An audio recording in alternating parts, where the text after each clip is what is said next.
নীলাচল পৰ্বতৰ পশ্চিম কামাখ্যা গাঁৱত অৱস্থিত বোমচণ্ডী শিৱ মন্দিৰত ফাগুনৰ পহিলা সোমবাৰে অনুষ্ঠিত কৰা হয় শিৱ পূজা। অতি প্ৰমাণিত এই দুৰ্গম পাহাৰীয়া এই মন্দিৰটো নীলাচল পাহাৰৰ খুবেই তলত অৱস্থিত।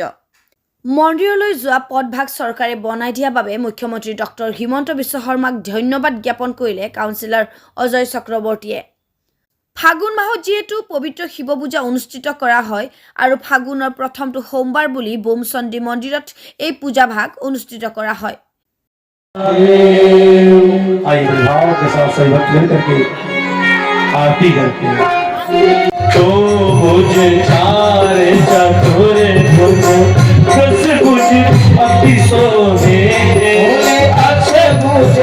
ब्रह्मा विष्णु सदा शिव ब्रह्मा विष्णु भयंकर गौरी शंकर सर्वं हरि बम बम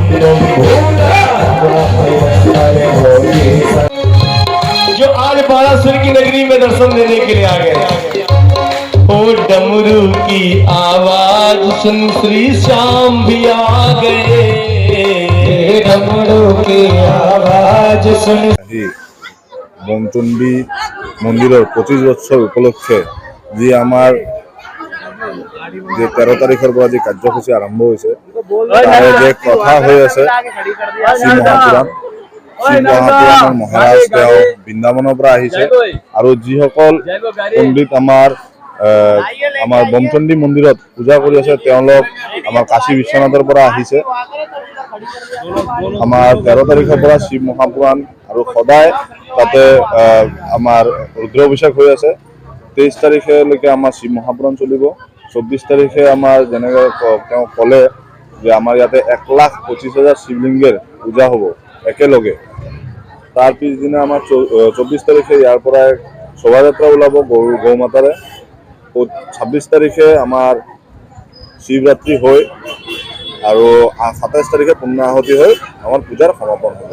তো মই সকলো আপোনালোকৰ মাধ্যমেৰে মই সকলো অসমবাসী ৰাইজক মই আহ্বান জনাম যাতে এই পূজাত আহি অংশগ্ৰহণ কৰে আৰু তেওঁলোকে যাতে এই পূজাৰ ভাগ লয় তাৰ বাবে মই সকলোকে আহ্বান জনাম। কথাকাৰ ব্যাসজী বৃন্দাবনৰ পৰা আহিছে, কমল নয়ন শৰণজী মহাৰাজ, তেওঁৰ লগত পুৰা টিম আছে, তেওঁৰ লগত কেমেৰামেনবোৰ সব কলাকাৰ সবেই আছে আৰু কাশীৰ এটা টিম আছে আমাৰ, তাহাঁতে মন্দিৰৰ ফালে অভিষেক ৰুদ্ৰাভিষেক পূজা আদি কৰ্মকাণ্ড কৰি আছে। আৰু মহাৰাজ আহিব আমাৰ 22 তাৰিখে শ্ৰী ৰত্নাগিৰি মহাৰাজ আমাৰ ইয়াতে তাত আহিব। সেই পূজাটো 1,25,000 শিৱলিংগ পূজাটো তেওঁ থাকি উপস্থিত থাকি এই পূজাটো সুসম্পূৰ্ণ কৰিব বুলি আমি আশা ৰাখিছোঁ। আপোনালোকে পূজাত নগ'লে পূজা চোৱাটো ইচ্ছা ৰাখি আপোনালোকে আহিব, এইটো আমাৰ একান্ত কামনা। মই মিডিয়া সকলোকেই মই ধন্যবাদ জনাইছোঁ। আপোনালোকৰ মাধ্যমেদি সনাতন ধৰ্ম বুলি চবৰ ভিতৰত যাই আছে, এইটো আমাৰ কাৰণে বহুত ভাগ্যশালী। আপোনালোকে আহিব। হৰ হৰ মহাদেৱ। সকলো সনাতন ধৰ্মাৱলী আমি এই বোমচণ্ডী মন্দিৰৰ শিৱমালা মহা উৎসৱৰ আন্তৰিক শুভেচ্ছাৰে জনাই সকলোকে আমন্ত্ৰিত জনাইছোঁ। সেয়া আপোনালোকে গ্ৰহণ কৰিব, এই অনুষ্ঠান উপভোগ কৰিব, আহিব, এইটো আমাৰ একান্ত কামনা। এয়া বোমচণ্ডী মন্দিৰৰ 25 বছৰৰ উপলক্ষে এইবাৰ আমাৰ বসন্ত পঞ্চমী 3 ফেব্ৰুৱাৰীৰ পৰা 27 ফেব্ৰুৱাৰীলৈকে আমাৰ কাৰ্যসূচী অনুষ্ঠান আছে।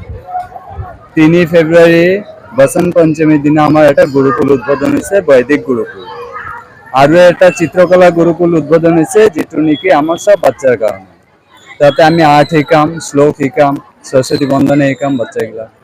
আৰু বৈদিক গুৰুকুলটো এইটো বেদ পাঠ হ'ব, সেই বাচ্চাবোৰ ইয়াতে থাকিব, ইয়াতে সব থাকা লোৱা সব কৰিছে। 13 ফেব্ৰুৱাৰীৰ পৰা আমাৰ মন্দিৰত ৰুদ্ৰাভিষেক ৰাতিপুৱা চলি আছে, মহাভিষেক শৃংগাৰ ভোগ। তাৰপিছত 3টা বজাৰ পৰা ইয়াতে শিৱ মহাপুৰাণৰ পাঠ হৈ আছে 7টালৈকে।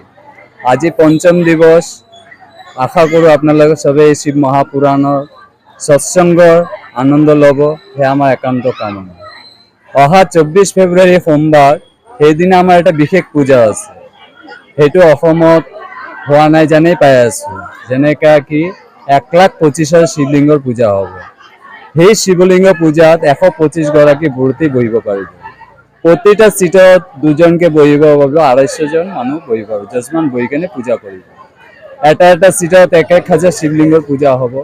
তাতে বহুত বাহিৰৰ পৰা, আমাৰ নিজৰ অসমৰ মানুহ, ইয়াৰে মানুহ, বাহিৰৰ মানুহ, বিদেশৰ পৰাও মানুহ আহি কেনে এইটো পূজা এটেণ্ড কৰি আছে। আপোনালোকে এইটো পূজা উপভোগ কৰিব।